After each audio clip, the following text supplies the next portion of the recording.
Eu queria te fazer uma pergunta e que você me respondesse com toda a sinceridade. Você tem medo do quê?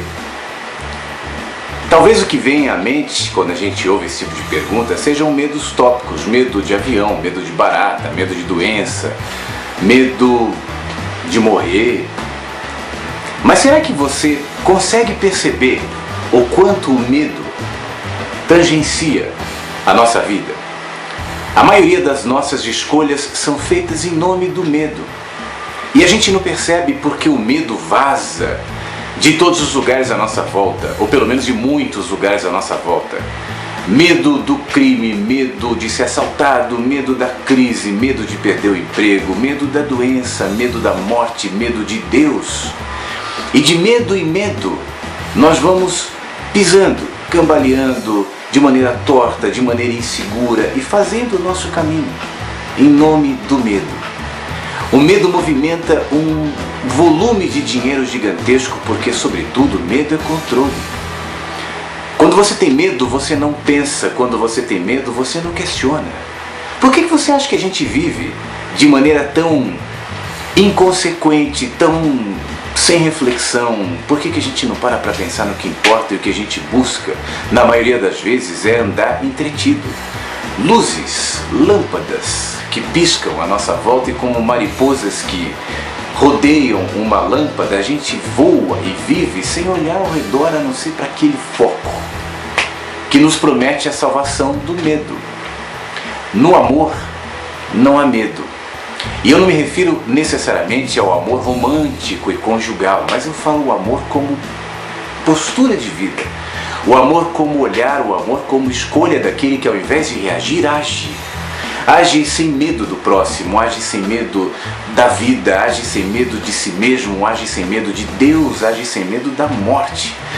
Você não pode imaginar a liberdade que a falta do medo produz. Se você parar para pensar que hoje você vive agarrado a um futuro que sequer veio, preso a um passado que não se muda, cego para um presente onde você se constrói, ou pelo menos tem a chance de se construir todos os dias, simplesmente porque você compra a ideia do medo. A ideia que vem dos apelos nervosos e angustiantes, da televisão, do rádio, do amigo do elevador, do vizinho, do colega de trabalho, do familiar que reproduz aquilo sem perceber. E como um fluxo impenetrável pela reflexão, pela espiritualidade e pelo olhar de quem se propõe a andar sem medo, você vai como um marionete, como um robô, sem perceber a cilada que você está se metendo. A vida, apesar de existir os seus perigos e as suas contradições e os seus problemas, não se vive, não se cresce, não se amadurece e nem se aprofunda em consciência na base do medo. Portanto, olhe para o hoje, não antecipe o futuro, porque o futuro você não conhece. Existem bilhões de possibilidades para cada situação que hoje lhe aflige, e você só conhece uma ou duas, e só em volta dessas é que você vive. Então, deixe que as possibilidades te alcancem. Viva o hoje. Construa uma vida hoje em harmonia, porque o futuro virá e virá conforme o que você é hoje. E refletirá aquilo que você está construindo agora. A mente e o coração entorpecido do medo atrai um futuro cada vez mais inseguro, contraditoriamente.